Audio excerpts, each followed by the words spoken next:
మొదటిది పునీత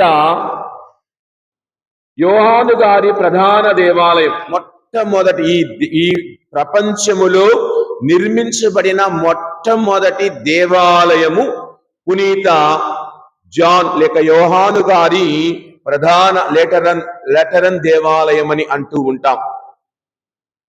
రెండవదిగా మనము చూస్తున్నటువంటి వాటికన్ నగరములో ఉన్నటువంటి పునీత పేతురు గారి బృహత్తర ప్రధాన దేవాలయం, పేతురు గారి యొక్క సమాధి మీద నిర్మించబడిన దేవాలయం. ఇక మూడవది పునీత పౌలు గారి దేవాలయం. ఇది పౌలు గారు ఎక్కడైతే శిరచ్ఛేదన గావించబడ్డారో ఆయనను చంపిన స్థలములో నిర్మించబడినది.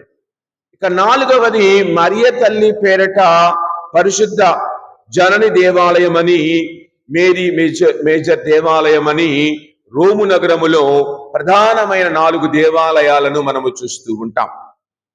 ప్రియ సహోదరి సహోదరులారా, 313-20 సంవత్సరాల వరకు ఎక్కడా దేవాలయాలు లేవు. ఎందుకంటే అప్పటి వరకు క్రైస్తవులకు స్వేచ్ఛ లేదు, స్వాతంత్రము లేదు. ఎవరు వచ్చినా వారు నివసించేవారే, కానీ వారి విశ్వాసాన్ని బహిరంగముగా చెప్పుకునే అవకాశము లేని రోజుల్లో వారు దాదాపుగా 3 శతాబ్దాలు 300 అంటే 3 శతాబ్దాలు కాలం క్రైస్తవులందరూ చాలా కిందగా అణగారిన విధముగా జీవించారు.